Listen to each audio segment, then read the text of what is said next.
All right, we got Dwight Howard with us after a Game 1 Laker victory. It's been more than a decade since you've been here. How's it feel?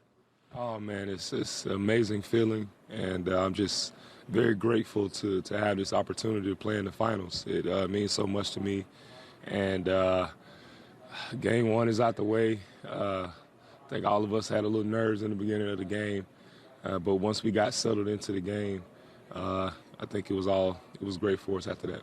Dwight, like you said, they jumped on y'all. They came out with a 13-point lead. What was the adjustment? What was the timeout like? And what did you guys decide to do to change the rhythm of the game? We had to be more aggressive on both ends of the floor. I think we came out a little slow. We looked a little tired, so we had to pick our energy up. And the second quarter, especially the third quarter when we came out, we wanted to play with a lot of energy and jump on them right from the beginning and give them no hope. And we did a good job of that. Dwight, there has been so much made this year of you making a role adjustment and being okay with going to the bench and playing whatever role Coach Vogel needed you to do. Mm-hmm. How do you then flip the switch in the Western Conference Finals now into the NBA Finals where Coach says, after all this time coming off the bench, you've got to start? Well, you just, as Steve knows, you got to always be prepared. You never know when your number's going to be called. And, as a vet, you could either decide to, be upset at the coach and say, man, I should start. I got this. I've been here. I've done that. But none of that stuff matters. That's in the past. Right now we have a chance to win, and I know that in order for us to win, in order for me to get on the floor, I got to play as hard as I can whenever my number is called. And that's what I try to provide for this team is energy, effort, and just be a voice. Be loud on defense, be aggressive, and just enjoy this moment. 10 years is a very long time, of not being in the finals, and there's some players who've never had the opportunity to play in the finals, so I understand how this moment is, and how you got to take advantage of it. Have you shared that with any of the young guys who just their first few years in the league are all of a sudden find themselves in the finals? We talked about this around this time period last year when the season had just started. Right. In China, we were talking about how to seize the moment. You never know when your number is called, and you never know what can happen in anything. So, stay in the moment. That's the biggest thing is stay in the moment and stay ready. Well, you look at this game, y'all came out and obviously jumped on that 21-5 run, but it's just one game. Now looking at game two, what's the adjustments for you saw that you can make a little bit of difference going out there for game two? Just stay aggressive. On the defensive end, stay aggressive. Be up, be active, be loud. Try to get every rebound, holding the one shot. Make sure their shooters don't get clean looks at the basket. And just be a voice. We have two of the greatest scorers in the league on our team.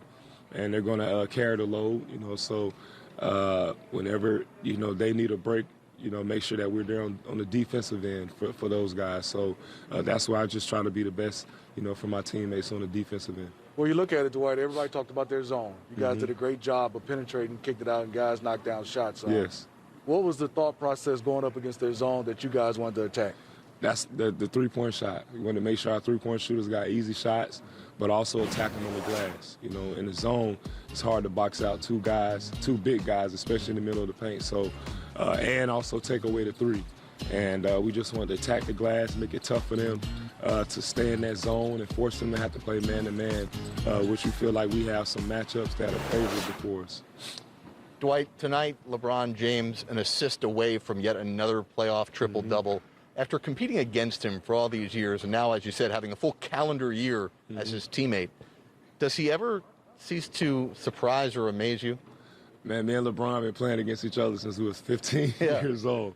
So I've seen it all from him. I'm just happy to see that, in year 17, he's still able to play at a very high level. And just the fact that he enjoys his game so much and we enjoy just being around each other off the court. We've really grown, over these past couple of months being here in this bubble. And we're like a big family. And just to see him thrive on the court, it's amazing. I tell him all the time I'm very happy and proud for him. Dwight, talk to me about you and Rondo's connection. Seems like y'all got a special connection off the floor and on the floor. I can see you smiling. You two just seem connected. Yeah, me and Rondo, we the class of 2004, it's only 3 of us left. And it's actually me, Rondo, and Andre Iguodala. So for me and Doe, it's just like, man, this is, You know, this is our last couple years, man. Let's enjoy it together. Let's, you know, just really break bread and, you know, just go out with a bang, you know, whatever that may be. And, you know, he's been here this whole, you know, this whole bubble experience, and, you know, he's been lifting me up when I haven't had those opportunities to play. And then when he broke his thumb, you know, I was trying to call him and check on him every day. And then, you know, inside the bubble when he got back, it's breakfast, lunch, dinner. You know, the bus stop in the back of the bubble, just talking and watching film, and just all the life experiences that we've had over the years of being in the NBA. And it's been amazing. I'm happy to have a teammate and a friend like Rondo. Dwight, Smitty's a newbie here to the bubble. He's only been out of quarantine for a couple of days. They let him out. I'm on day 71. You're on day 85, I believe. Yeah. For those watching at home who maybe haven't really locked into what this has been like for nearly 3 months, how do you describe what this has been like? Whew, man. Well, you know what? It's been good and Make bad. that noise again.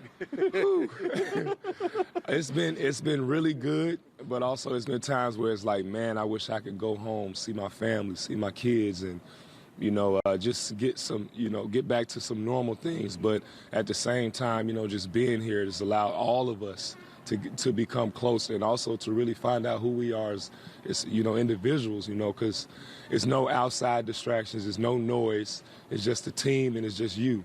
You know, so you have that time to go around and walk and meditate and just be by yourself, or you can be around your teammates, or you can see Hall of Famers like Steve Smith just walking around, you know. So it's the Michigan State Hall of Fame you're talking about? I believe he's a Hall of Fame. Oh, okay. In my book. Hey, listen to Dwight. In my book. My bad.